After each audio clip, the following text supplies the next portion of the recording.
Monday afternoon to you, 4 o'clock time for Sports4CLE. Thanks for joining us. Hope you had a great weekend.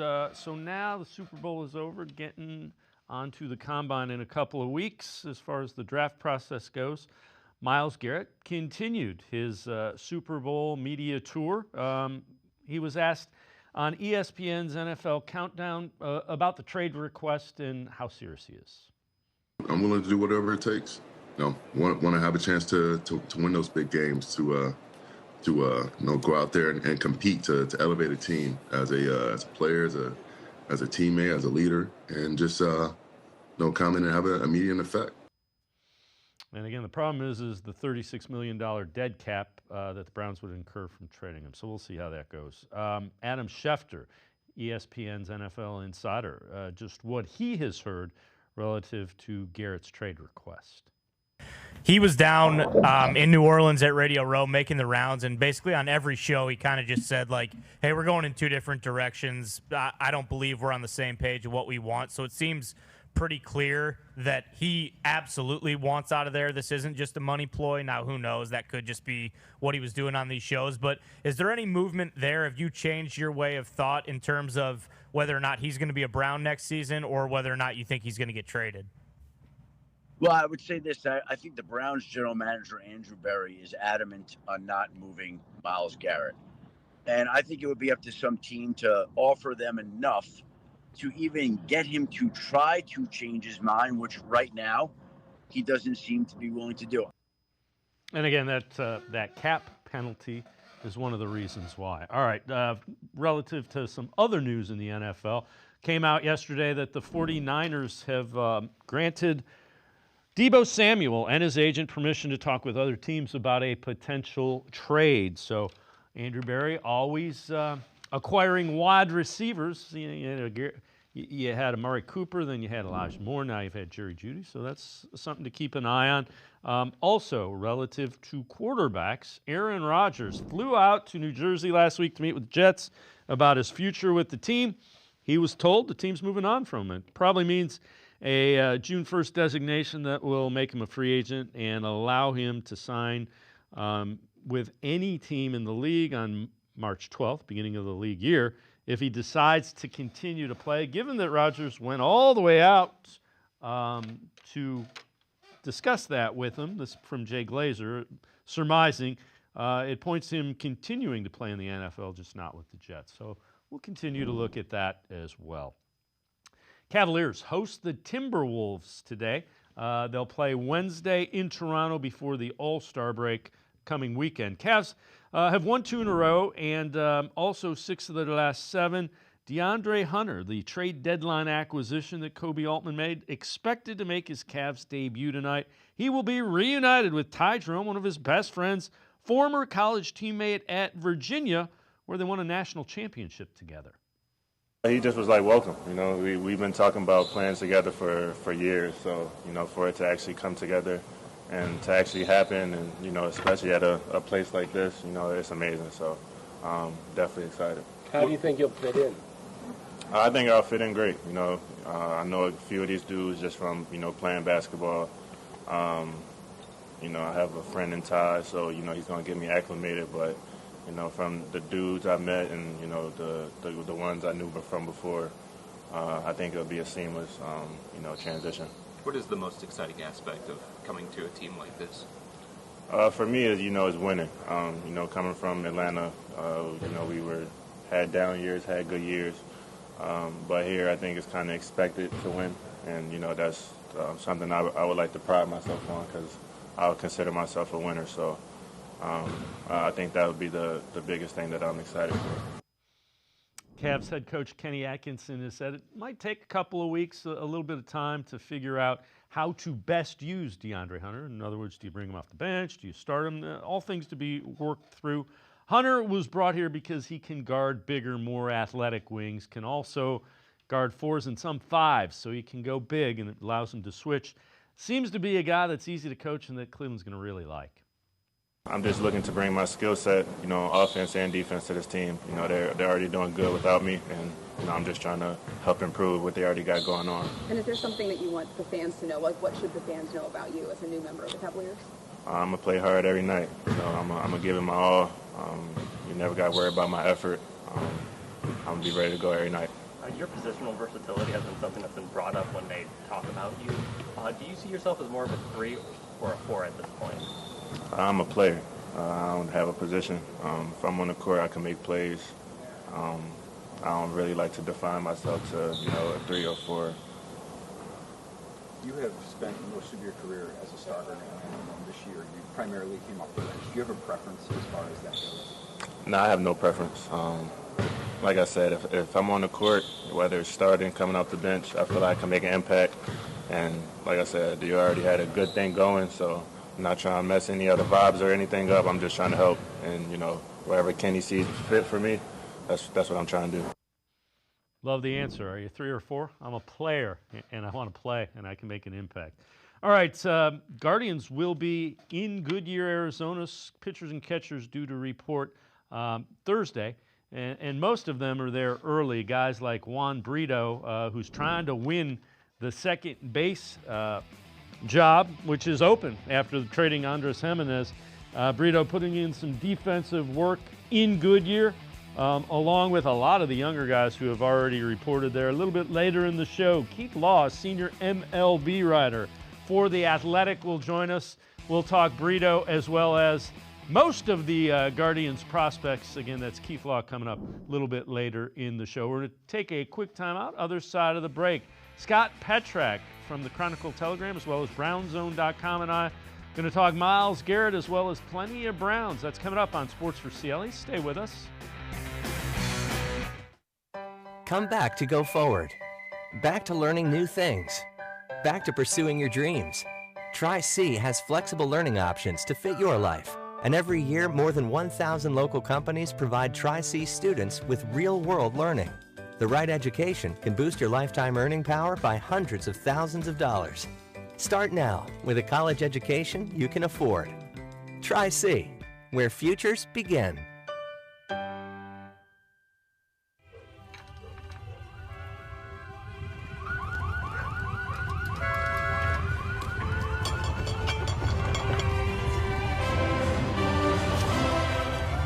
Are you ready? The Ohio Lottery is about to unleash 50 new millionaires on Ohio. Want a chance to become one? Play VIP Millions. With 50 $1 million winning tickets, it's your best chance to win $1 million ever. I am powerful beyond my wildest imagination. I will define my future. I will keep challenging myself to improve. Because I am a future leader of this great nation. I will be responsible for raising a beautiful family.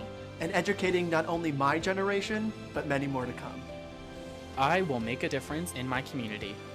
And I will stand up for what I believe in. I will not settle for simply chasing my dreams, I will achieve them. Because I was given a chance. An opportunity. A home. At Family, Career, and Community Leaders of America.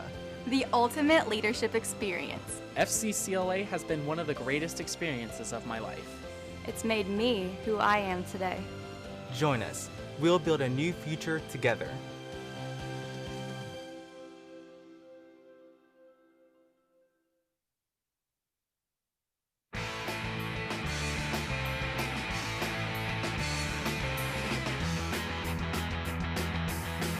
We turn our attention to the Browns here on Sports4CLE. Let's start by heading to the voicemail of Truth and Reason. Hey, Dave Spring from Cleveland. One quick thing. I've been watching all this stuff about Myles Garrett, his interviews on Radio Row and Hoshbo. Man, this guy's got LeBron in his ear, and Myles knows we're in salary cap purgatory, and he's trying to make things worse for us by wanting this trade. I mean, come on, is this guy a team player or not? I know he wants what's for himself, but this year ain't the year to ask for it. I don't think so. Let me get your thoughts, David. You and the family be safe, be good, God bless you, and love you, brother. As always, appreciate all the voicemails. Let's welcome in Scott Petrak, Browns beat reporter for the Chronicle Telegram, as well as brownzone.com. And Scott, I don't think Myles, relative to where the Browns are, figures into the equation.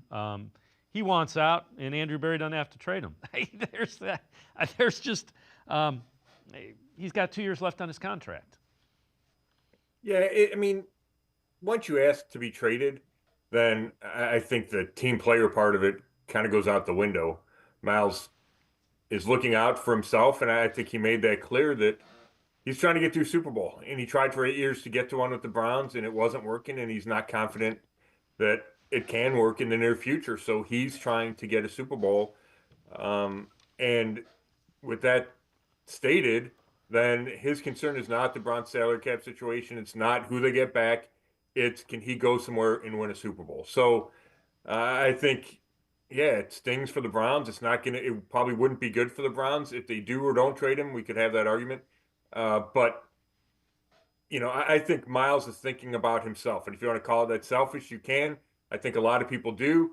If the Browns had traded Myles Garrett before he asked to be traded, then that's what the team does, right? So it's a business from the team, it's a business from the player, and Miles is looking to win a Super Bowl. Yeah, and again, I get it, I understand it. You don't have to like it, but I understand. You understand where he's coming from. All right, Myles Garrett continued the media tour that he was going on in the Super Bowl. This from ESPN's NFL Countdown on the timing of the trade request. I just felt after taking some time from the season, using that little time to decompress, have some time to talk to my family, console with them, work through some feelings and emotions, and also speaking with management at the Browns. I just felt like this current time, I don't feel like our future is aligned with winning right now, and that's what I'm looking forward to do at this state of my career. Have a lot of love for Northeast Ohio and community that brought me into the league, but want to get to contending and winning playoff games and having a chance to be in games like today. So Scott, you wrote an article. I'm curious. Myles Garrett's trade request, does it force the Browns to reconsider a rebuild? Yeah, I think it should. Now, I'm against a rebuild just because with a rebuild comes a teardown, and I just think that's really difficult, and we've been through that, and I don't think it's necessary in today's NFL. Now, could they benefit? But if Myles Garrett wants to be traded and this is a perfect opportunity to think about a rebuild, and it could be, there's differing degrees of a rebuild, but you would start by trading Garrett and you would assume multiple first-round draft picks. And that's where a rebuild would start. So with the trade request, I think comes the responsibility on Andrew Berry and Paul DePodesta and whoever else inside the Browns to think, okay, is this the time to reset? Now, they've been adamant that it's not, and I agree. I don't think that's necessary, and I think trading Myles hurts the team and probably hurts the team moving forward. But this is a perfect chance to decide whether or not now is the right time. And like I said, there's different degrees of a rebuild. Would it be just trading Myles and then getting a couple picks and maybe a player and then trying to win in 2025 or 2026 or whatever that goal is? Or does it include maybe trading Denzel Ward? Do you trade David Njoku, Wyatt Teller? And then we're talking about a much bigger, like a seismic shift from how the franchise has been trying to go about its business over the last 5 or 6 years. So along those lines, you got another article about 5 potential landing spots if the Browns change their mind about the trade. You point to the Commanders, the Eagles, the Vikings, the Packers, and the Chargers. How'd you arrive at those? And again, if Andrew Berry, if somebody offers you 3 first-round picks and it's not a contender, you make that. You know what I mean? Andrew Berry can't try to appease where Myles Garrett wants to go to win a Super Bowl. It's basically an auction at that point. Who's giving me the most? Yeah, except you're right. Except let's throw New England in there, right? Does New England offer a ton of picks? They have a high first-round pick. First of all, is Myles Garrett going to sign the extension to go there? If the team's giving up 3 first-round picks, it's with the understanding that you're going to have Myles Garrett for more than 2 years. So Garrett could look at New England and say, they're not going to contend. I'm not going to sign the extension, and the trade blows up. Or he gets there, or the team doesn't even offer it because they know they're not a contender. And that's what Myles Garrett has made ultimately clear. He doesn't want out of Cleveland. He wants out of Cleveland to go somewhere and contend for a Super Bowl. So when I came up with that list, my choices were narrowed because I looked at teams that I felt were or could be Super Bowl contenders with Garrett. And, that's teams that went to the playoffs this year for the most part. It's teams that have a quarterback in place. Justin Herbert from the Chargers, Jaden Daniels from the Commanders. Obviously, the Eagles just won a Super Bowl. Minnesota, we don't know exactly who's going to be their quarterback, but they were really good this year and have one of the top young coaches. So those are the teams I looked at, and then it's a matter of a combination or draft picks and or young players. For example, the Chargers, I like the idea of you get a first-round pick back, and if you can get left tackle Rashawn Slater. He's a former first-round pick. The Browns need a left tackle. So I think there's a way you can hedge with okay, you trade Myles Garrett, but you're getting a key piece back that steps in right away. And I think that would make the rest of the guys on the roster feel better about the situation for 2025.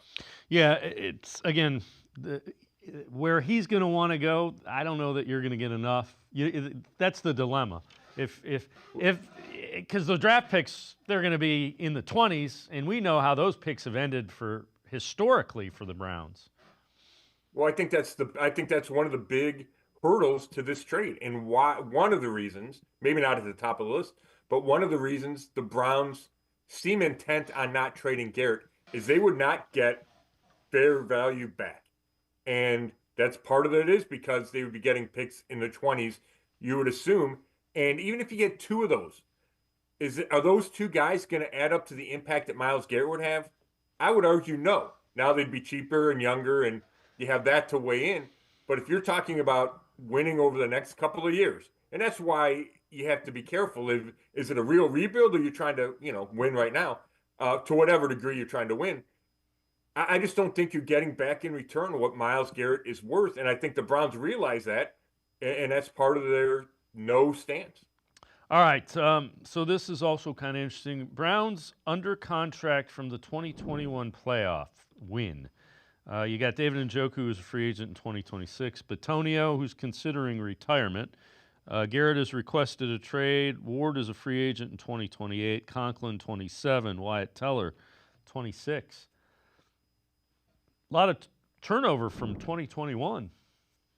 Yeah, you know what? I didn't go look at all the rosters across the league. I don't think that's that unusual. You look at the Chiefs.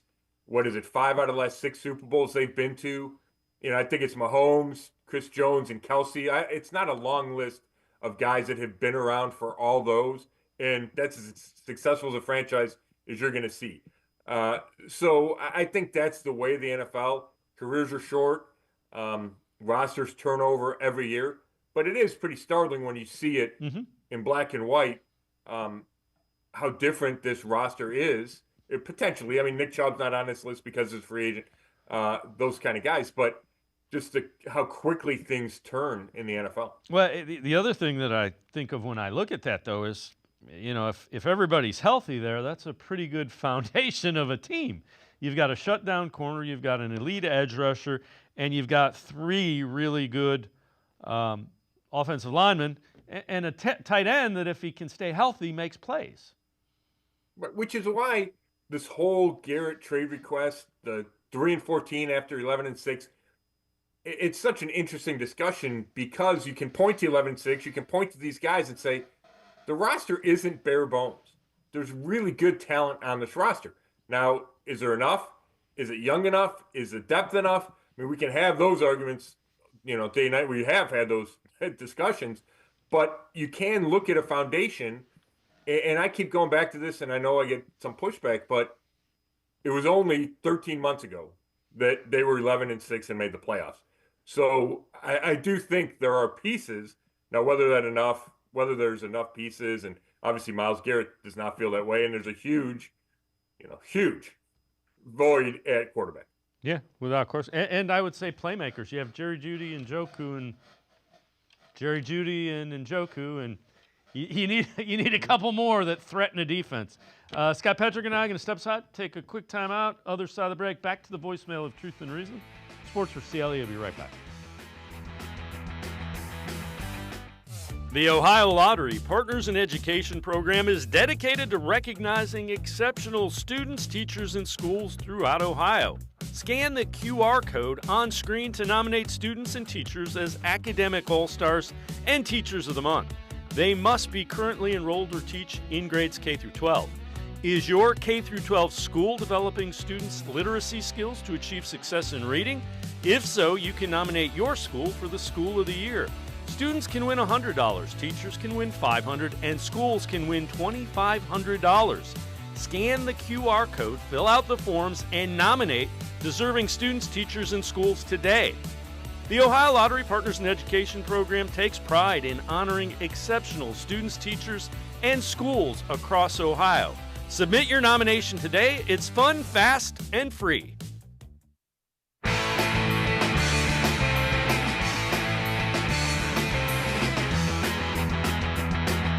We continue talking Browns with Scott Petrak, Browns beat reporter for the Chronicle, Telegram, as well as BrownsZone.com. Let's head back to the voicemail of Truth and Reason. Hey, Dave, it's Bob from Chillicothe. Well, the Eagles have shown you don't have to have a top-tier quarterback. They've been there in the Super Bowl 2 out of the last 3 years. Come on, just take Abdul with the second pick. If you really, really like the dark kid, maybe try to trade up. It's all going to have to be about Barry and Stefanski, really. We got to hit on these draft picks, and we got to coach them up. Let's build this team. Let's coach them up. Let's get there. Go Browns. Woof, woof. As always, appreciate all of the voicemails. Scott, I get where he's going. When I watched the Eagles defense last night, my thing was, give me Abdul Carter on the other side, keep Miles there. There's nothing that they did that the Browns defense hasn't shown they can do. Can you do it consistently? But the one thing that their offense did do is they didn't turn the ball over, and they made plays and got first downs. That's something the Browns offense has been unable to do. That's the difference. The defense, I don't think, is the problem. I think it's the offense is a crater. Well, yeah, I mean, that's the biggest problem. Now, the defense has a way to go to catch up to Philadelphia, I would argue. In 2023, the gap was much smaller. The Browns were number one in the league in some categories. There's certainly pieces there. If JOK comes back and is healthy and can play, if you had Myles Garrett, if you had Abdul Carter, I think you need to add a D tackle, at least one. And then you have Denzel Ward. You hope Martin Emerson Jr. is better, right? You can. Then it's just the pieces you're filling in. I think you need a free safety. But that Eagles defense is driven by that front four, and that's the Browns' plan, especially since they got Jim Schwartz. Was okay, it's a lot about the front four. And they drafted Siaki Ika, and that didn't work. They drafted Mike Hall Jr., and he was only able to be on the field for a little bit, so we don't know exactly how good he can be. There's depth with Isaiah McGuire, and you think Alex Wright on the edge. I think they need to get deeper at D-tackle. You have Dalvin Tomlinson, who's a really good player. So, yeah, I understand that blueprint, and I do think the defense is much closer to matching the Eagles than the offense is. And I understand the caller's point. It is you can survive with an elite defense and a good quarterback. And I would argue Jalen Hurts is a good quarterback. Is he top 10? Is he top 12? Top 15? I mean, he's somewhere in there, and he's been to 2 Super Bowls. So I do not want to dismiss him. He made a bunch of key throws last night, especially on third downs. He did so in the NFC Championship game as well. But I think the caller's right where you don't necessarily need a top 5 quarterback, but either have a top 5 quarterback or you better have an unbelievable, well-rounded roster. And that's what the Eagles have with a good or really good quarterback. So we can argue what's easier. Is it easier to find that top 5 quarterback, or is it easier to build a 50-man roster with a really good quarterback? And I think they're both really hard to do, but I think the Eagles did show that that's a pathway to a championship. Yeah, the other thought I had is, please don't let the Browns think they can get Jalen Milroe and turn him into to Hurts. That was the other. Those were my 2 takeaways. Yeah, well, I tell you what, Dave. I mean, I don't know what the Browns are going to do, but I think that's got to be in their thoughts. Can Milroe be Jalen Hurts? Can Milroe be Lamar Jackson? And it's going to take development. It's going to take great coaching. It's going to take flexibility from an offensive coaching standpoint and scheme standpoint. But, Lamar Jackson was not Lamar Jackson when he came into the league. Yep. And he developed, and the Ravens changed things, and he's become, 2-time MVP, should have been 3-time MVP. So I wouldn't just close the door to that because, like, I think there's some validity to a guy like that with a huge upside in certain areas. Yeah, but you're right. You're going to have to. It's a lot of work and a lot of patience before you're going to see the payoff to that. Tom Pelissero from NFL Network yesterday in the big Super Bowl window on the Browns quarterback options. They're a team who needs to add one and quite possibly multiple quarterbacks. Deshaun Watson's status at this point uncertain following a second Achilles tendon rupture.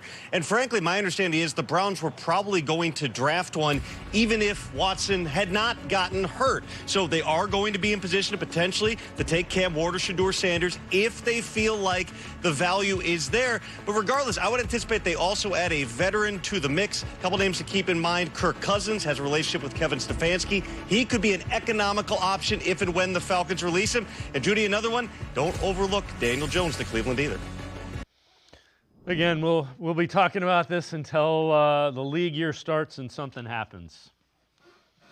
There's no doubt. And, I mean, we knew that. We knew that they were going to go find another starting quarterback, that they need to get younger at quarterback. It makes all the sense in the world to find a veteran that can start week one, and then you figure out the draft after. Because you're going to get that veteran, you would think, in early to mid-March.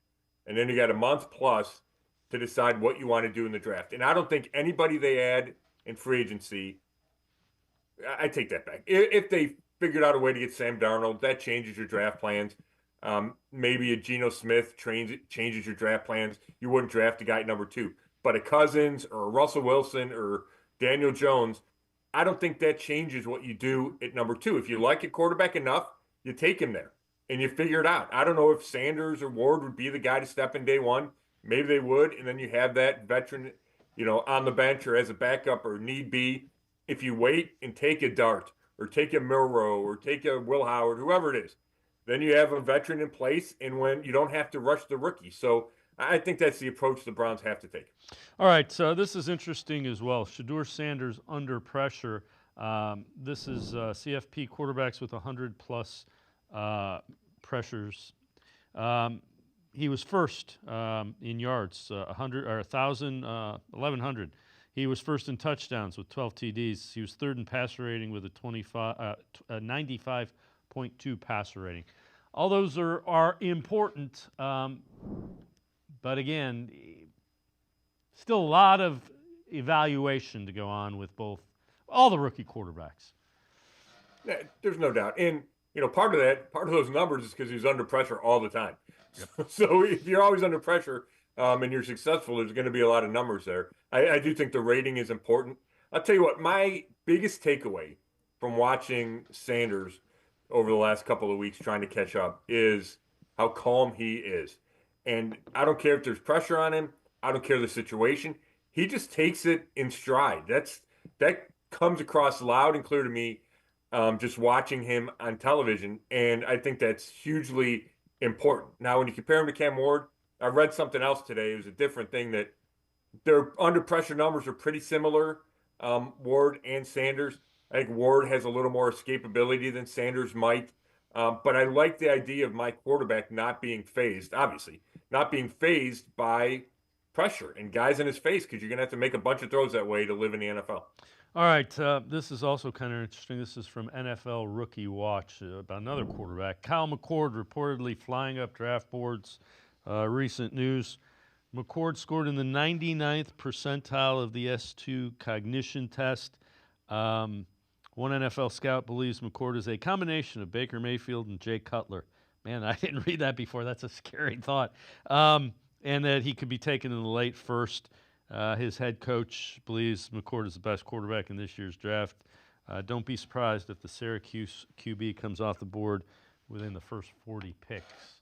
So this is the time of year we're going to hear all kinds of things like that. And relative to a coach who coached a guy, they're always going to say that. But it is interesting just his processing ability. They mentioned C.J. Stroud. I remember when that crap came out about him. He's done pretty well processing NFL defenses, I will say that. Yeah, he has. McCord's an interesting guy. That Baker Cutler thing is weird. I mean, if it was Baker's competitiveness and maybe even his accuracy with Cutler's arm, that's a great combination. If it's, Baker's size and Cutler's attitude, it's not quite as good a combination there. But I watched McCord play against Miami, and it was at the end of the season. If Miami won, it would have gone to the playoff or gone to the ACC championship game. And Syracuse beat them. And I watched every snap of those two guys throwing the ball, and McCord threw it great. And I walked away from that game asking people, is he, where does he rank? Is he in this discussion of potential mid-round guys that the Browns could land on? And, I think he had a 3-pick-6 game against Pitt, maybe. Mm-hmm. So it wasn't perfect. But the game I watched, I love the way he threw it. I think he's in that discussion and should be in that discussion with the, Will Howards and Riley Leonards, those type of guys. Yeah, I'm with you. I happen to be watching the 3-pick-6 game against Pitt, so that when you see that, you can't quite get it out of your mind. But yeah, his arm is intriguing. Scott Petrick and I are going to step aside and take one more time out. Other side of the break, back to the voicemail of Truth and Reason. Sports for CLE. We'll be right back.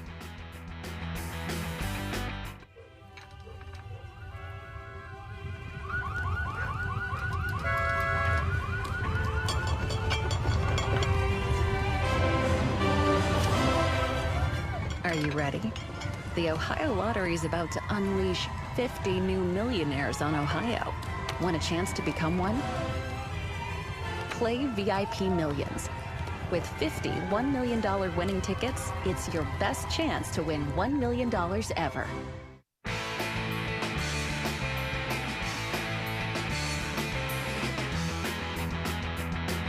We continue talking Browns with Scott Petrick from the Chronicle Telegram as well as brownzone.com. Let's head back to the voicemail of Truth and Reason.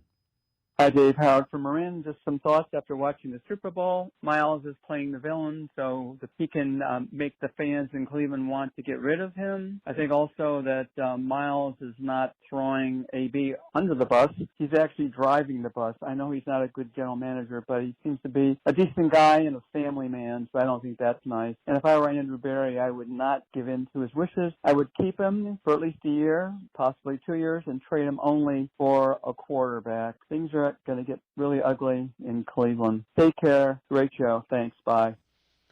As always, appreciate all of the voicemails.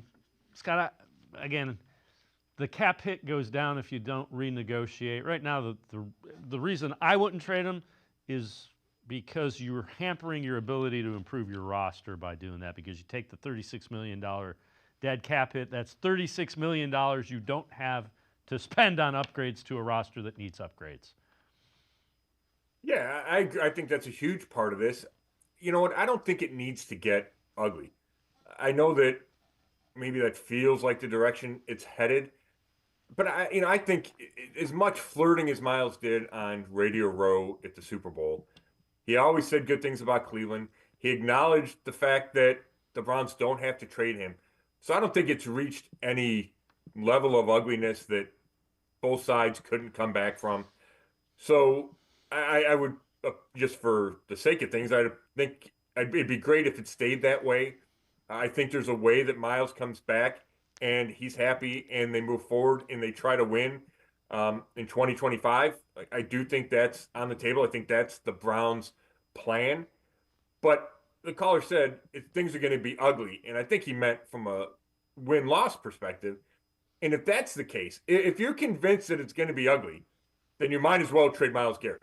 Because then you're just punishing him, and what good does that do? That's not helping you either, right? You might win more games with him, and maybe you're trying to lose and improve your draft stock. So if you're going to rebuild, you get rid of Myles Garrett. Maybe you wait until after June 1st so you save some of that cap space. You trade him close to the year, and you can still get picks or still get players. I think that would be in play too. But I don't think you just keep him as a punishment. I think you keep him because the goal is to win. Yeah, and then that's when I say I wouldn't trade him, it's based on the fact that it's $36 million less that you have to go out and upgrade a roster that needs to be upgraded. Other than quarterback, what's the most pressing need for the Browns in your opinion? And what areas do you think Andrew Berry addresses in free agency? Well, if Miles is on the team, then I would say left tackle is the most pressing need. And maybe DeJuan Jones is a guy to fill that spot. I'm not convinced. He's finished both his seasons on IR. You have an an aging Jack Conklin who played well last year but has been hurt plenty of times.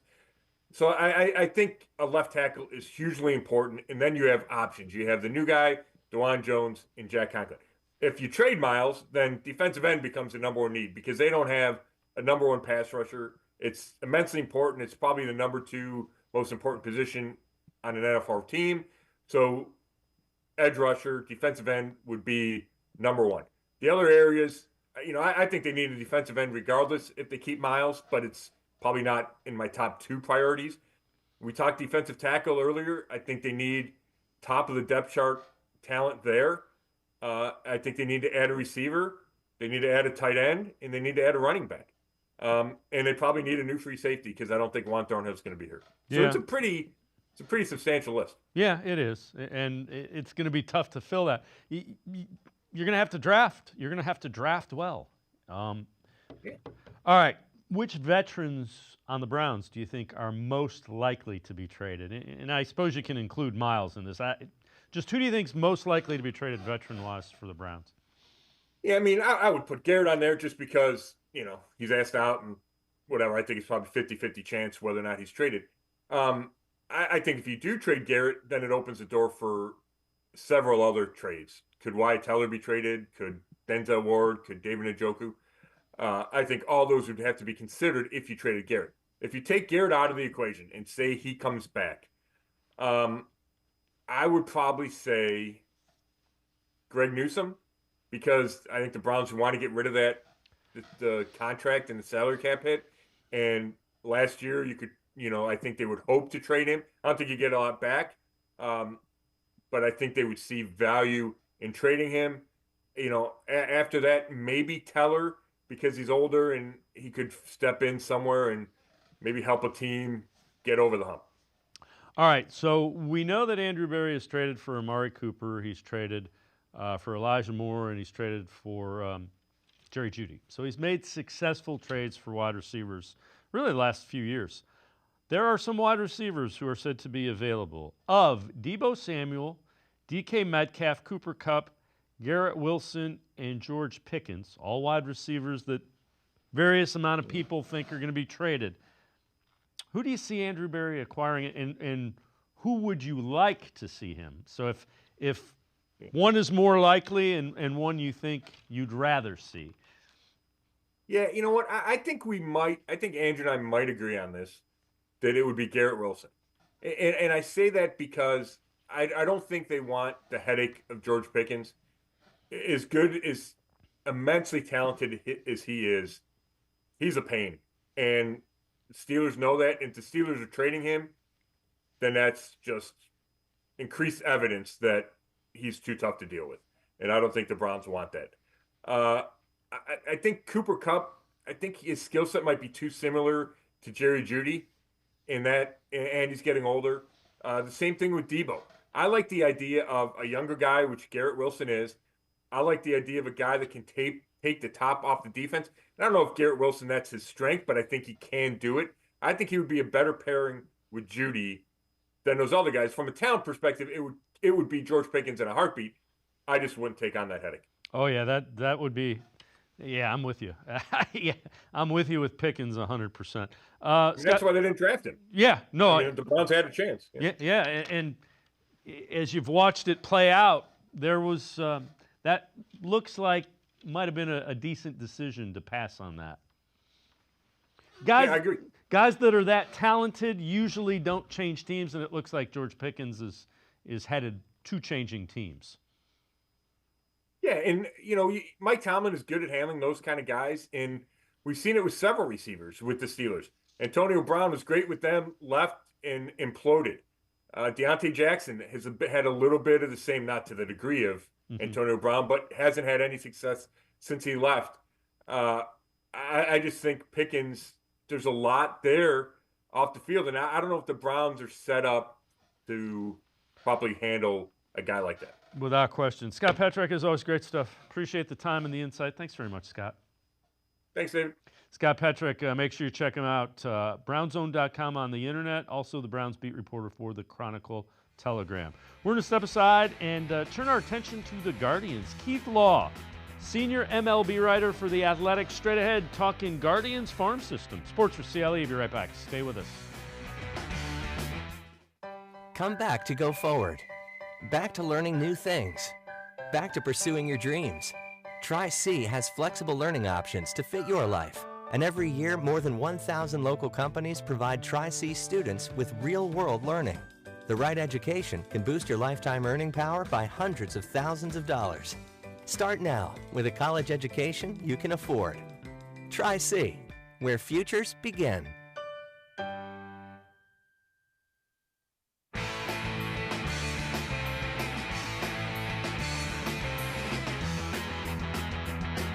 We turn our attention to the Guardians. Pitchers and catchers due to report to Goodyear, Arizona Thursday. And it's kind of interesting. A lot of young guys, we're talking with Keith Law, a lot of young guys have a chance to make an impact here. First guy, Keith, 23-year-old Juan Brito. And Brito will get a chance to basically win the starting second baseman job. He's a guy that the Guardians traded Andres Jimenez to kind of open up a spot and get rid of some money. Brito was acquired in the Nolan Jones trade with Rockies a couple years back. Played high A, double A, and triple A 2 years ago, hitting .271, 14 homers, 75 runs batted in, 811 OPS. Last year, all at triple A, hit .256, 21 home runs, 84 RBIs, and an 808 RPS with 40 doubles. Again, just 23 years old. Keith, when you look at Brito as a guy who sees a lot of prospects, what do you see with Brito? Probably, I called him a soft regular, which means somebody who plays every day, maybe not for all 30 teams. You're often maybe looking for somebody a little bit better than that, but he can be your everyday second baseman if you're not contending or if you're, say, waiting for Travis Bazzana to show up and take that position more permanently. Brito does work the count. He's got a pretty good eye at the plate. He is a switch hitter. I think he's kind of a true switch hitter. He'll be able to stay to continue to hit from both sides. You won't have to platoon. He's second base, probably his best position. He's not great anywhere, but I think he's perfectly fine at second. He does not hit the ball very hard. And I'm not obsessed with exit velocity, but I think it has something to tell us. And it's often an indicator of whether a guy can grow into some more power. And I think in his case, that's probably not going to happen. And that is the thing that distinguishes him from somebody like Bazzana, who I know we're going to talk about, but who has a higher ceiling. Bazzana could eventually be an all-star, whereas I see Brito as somebody who's probably best cast as a really good utility player on a contending team like the Guardians. But if he has to be their everyday second baseman for one season, that'll probably be fine. Yeah, when you listen to rationales as to why you trade Andres Jimenez was not hitting the ball. His OPS was down in like 611, I think is what it was. And his salary's going up. He's probably the best defensive second baseman in baseball. But can you see a lot of teams paying $20 million for defense? There's a couple. Like the Orioles are a team that really values defense very highly. And I mean, they do it from the draft all the way on up to the big leagues. But even if they internally think a player is worth, say, $20 million for his defense, they might also say, we don't have to pay him that because the market doesn't think that way. Why would we pay him that much money? And that, unfortunately, is what happened with Jimenez. After the breakout year in, I think it was 22, where I wrote a part of my annual column on players I was wrong about him because they did change his swing. They convinced him to start driving the ball more, and he had the season of his life. Now it looks like that season was the outlier. He hasn't hit the ball hard like that ever since. He still plays great defense. He does still take pretty good at-bats. He's just limited. If he's not going to hit for that kind of power, and it doesn't even have to be over-the-fence power, I just mean impacting the ball more, he's limited in how much value he can provide to you. And I agree with you. That contract was starting to look a little dicey for a team that doesn't spend, right? The Guardians are just never going to run a particularly high payroll, even when they're contending, which they are right now. So probably made sense for the baseball guys to say, look, can we ship this guy out and put that money somewhere else? We mentioned Bazzana, and again, that's the guy last year was the #1 overall pick in the draft. Went right to high A, Lake County. After a slow start, he played pretty well. Numbers not eye-popping, 238 average, 3 homers, 12 runs batted in. Only had 101 at-bats They did win Midwestern League title. When you see Bazzana, doesn't turn 23 until August. Guardians are excited about his hitting. What do you see from Bazzana when you look at him? Now that's a guy I see as a solid everyday second baseman for a long time who has a chance to be a star. And I know one of the things the Guardians are most excited about is how hard he works. I mean, this guy was essentially a walk-on at Oregon State, or very close to it. Could have signed as an amateur out of Australia, where he grew up, and decided not to. He said, nope, I'm going to go to college in the United States, and I'm going to be one of the top picks in the draft, which is exactly what he did. And he gets the most out of his physical abilities. He is not huge. He's not particularly fast. He is not particularly jacked, but he gets the absolute most out of whatever his physical gifts are. He takes great at-bats. He really understands the strike zone. He's got some power for a guy who's, again, not super physical. I believe he is going to max out what he's got. I don't think he's got a ton of projection from here. And I'm not worried about yes, he did not have a great high A debut. I'm not worried about that. He's going to be fine. I think he goes to Double-A. I think he hits extremely well to start the year. He's in Triple-A before we get to the All-Star break, and then the countdown starts. When do they bring him to the majors? Because I really do believe the trade of Jimenez was motivated more than anything else by their belief that Travis Bazzana is going to be their everyday second baseman by 2026. Yeah, and again, you touched on it. The work ethic is everything. Everybody who comes into contact talks about that. This guy's kind of interesting too. Chase DeLauter really hasn't been able to stay healthy the last 2 seasons.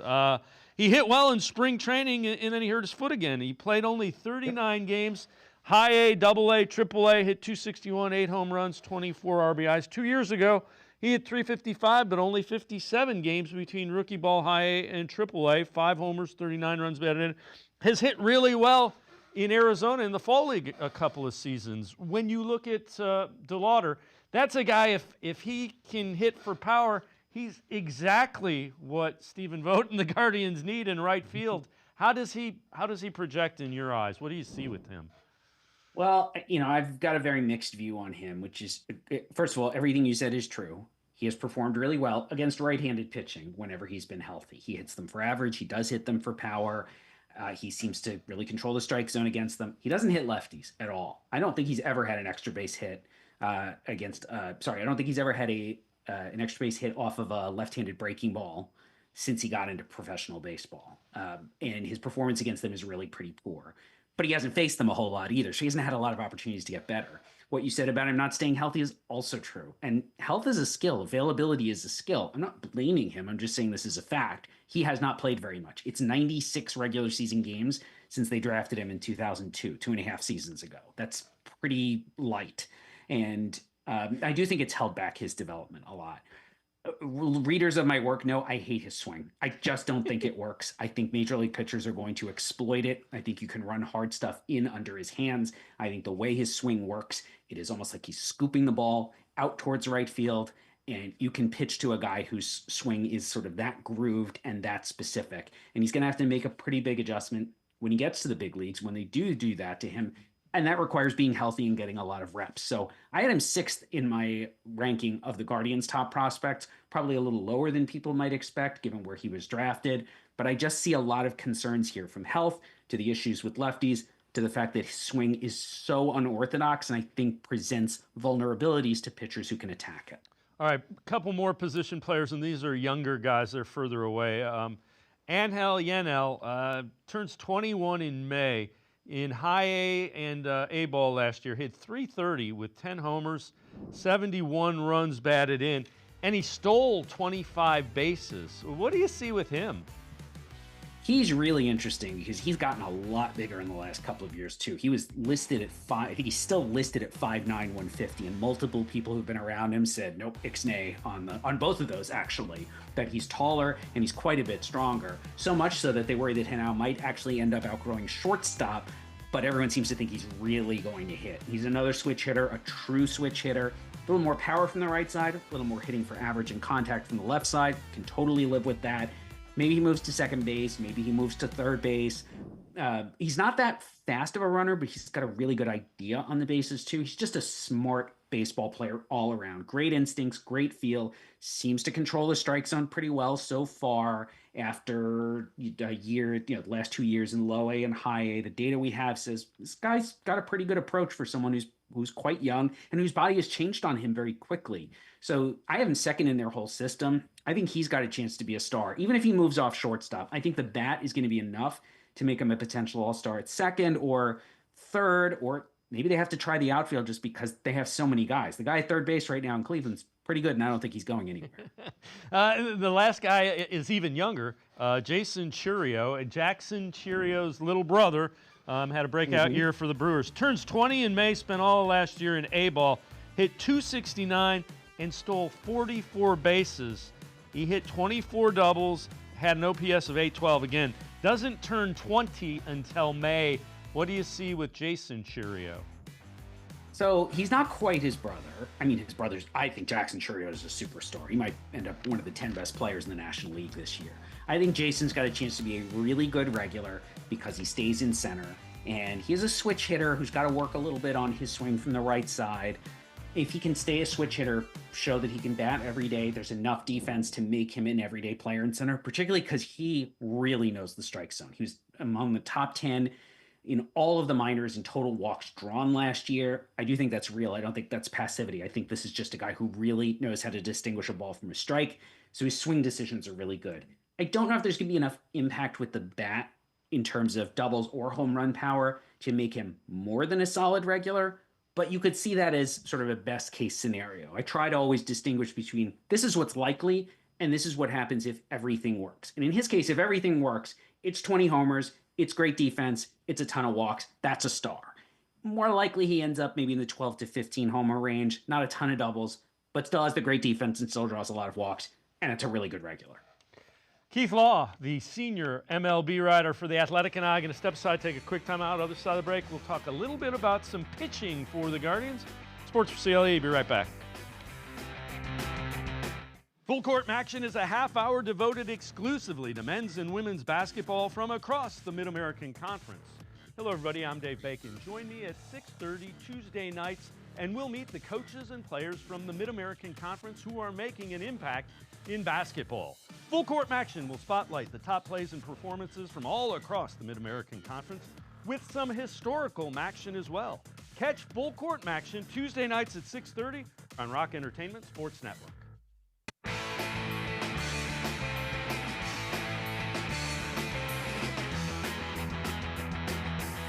We continue talking Guardians and their system with Keith Law, senior MLB writer for The Athletic. We turn our attention to the pitching. Doug Ninkasi, an interesting guy, 25 years old.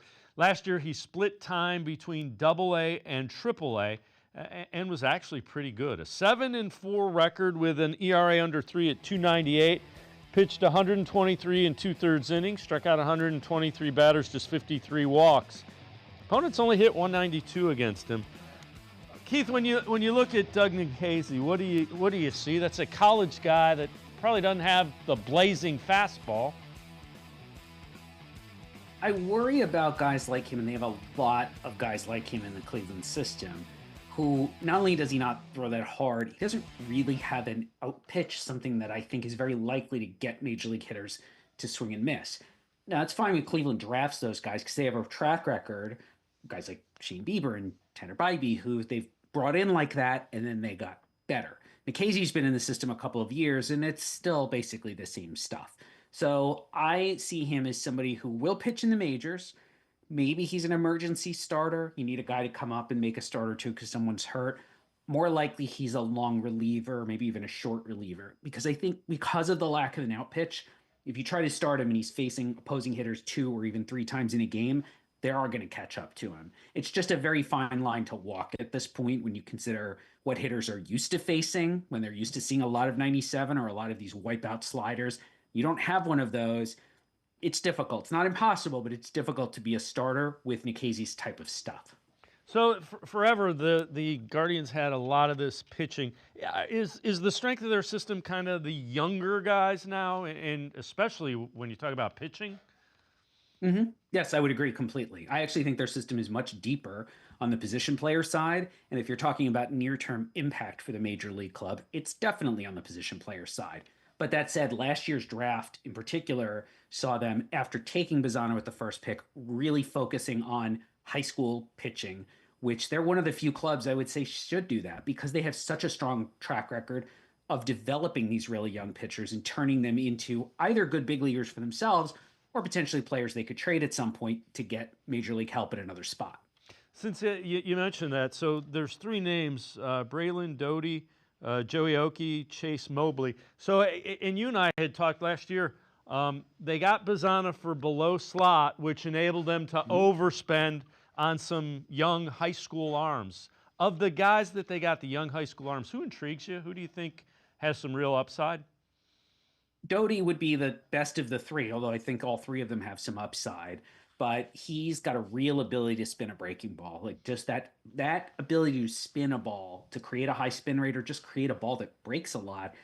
It's very hard to teach, and he's clearly got that. It's mid-90s. He's got some sink on the fastball. He's got a breaking ball, curveball that I think will be a plus pitch in time, a real out pitch for him. He also throws a sweeper, which is obviously the pitch that's very in vogue right now. Although the way his arm works, I think a true slider that has some more tilt this way would also be really effective for him. There's a lot to like here. He's going to have to just develop as a pitcher. He's going to have to find a changeup or something else to help get lefties out. But I really like the package. And again, Cleveland does well with guys like this. The arm works. They've got some of the things you can't teach. Cleveland knows there are things we can teach, though. So you get a guy who has that foundation, you could potentially turn him into a mid-rotation starter. So the last two guys I'll ask you about are guys that they acquired in the Luis Ortiz trade from the Pirates. Michael Kennedy, and it's both these guys are lefties. So Michael Kennedy, the Guardians acquired him in the Ortiz trade. 2-5, a 3.66 ERA at high A. He won't turn 21 until November. 95 strikeouts, 19 walks in 83 2/3 innings pitched. He did give up 8 home runs last year in those 80-some innings pitched. What do you see with him? Well, I think you kind of hinted at the thing he does best, which is he's a real strike thrower. And he really has command, unusual command for someone his age. I wish he had better stuff. And I think when the Pirates first drafted him, there was the hope that as he grew older and filled out physically, he would start to throw harder. And maybe he still will. But last year it was 88-92, which is average or even a tick below average for a major league lefty that he really commanded. He's got a slider, he's got a changeup, everything's kind of average. He does have a low release point out front that does help his stuff play up a little bit, but he's going to start giving up more hard contact as he moves up the ladder, and he's going to have to either find new stuff, find more velocity, find a better off-speed pitch, or he's going to end up kind of stalling out in the upper minors. Another guy, same thing, left-handed. His name's Josh Hartle. That was the other guy they got with Ortiz in that trade. He won't turn 22 until March. He only pitched 1 2/3 innings of pro ball. Did pitch a couple of years at Wake Forest, and he's one of those guys that in high school was thought to be maybe a first, second round pick, and his stock dropped a little bit at college at Wake Forest. What did you see with him? Well, and his stock really just dropped in his draft year. If you had asked anyone, I think probably if you'd asked me at this time last year, I would have said, yeah, Hartle's probably going in the back of the first round. One of the best college lefties in the draft, really knows how to pitch, throws a lot of strikes, doesn't have a great breaking ball, has a great changeup. That's fine. I like guys who can do that too. We're used to seeing lefties with really good breaking balls, but he just seemed to really know how to pitch and have enough of a foundation again that he could be at least a back of the rotation starter. I comped him to Paul Mahalan from quite some time ago, but a guy who didn't have particularly sexy stuff coming out of college and then pitched quite a while in the big leagues because he was left-handed. He could throw a lot of strikes. Everything was average or maybe a tiny bit better. Then Hartle showed up last spring and he was missing a couple miles an hour off his fastball. I saw him. I don't think he got out of the third inning for Wake Forest in the start I watched, which was against Duke, which wasn't even a particularly good opponent. The year never really got better for him, but he was never hurt. He never missed time. He didn't have surgery or anything like that. And I wonder if this was just a blip. If Cleveland gets him in and can just get him back to where he was in 2023 as a sophomore, that's a big league starter. Probably back of the rotation, but still, that's a steal. I love acquiring him when his value is probably still a little bit low because nobody's seen him since 2023 be that good again. The last time anybody saw him, he wasn't very good in 2024. And that's a guy worth acquiring, particularly, I keep saying it, Cleveland's really good at developing pitching. I am very curious to see what they can do with Harville. Before I let you go, who's somebody we didn't talk about in the system that you like a lot? Ooh, yeah, there's actually quite a few. I think this system is really good. I feel like I got to mention Tugboat, Matt Wilkinson, who he's 6'1", he's listed at 270. That may be a bit generous. I mean, it's 88, 91, maybe touch a 92. The changeup is fine. The slider's a little bit above average. Nobody hits his fastball. I don't know how long it's going to work. I honestly don't. You got to root for this guy, though. And I would encourage people, go Google, find some video on YouTube. I mean, it's old school.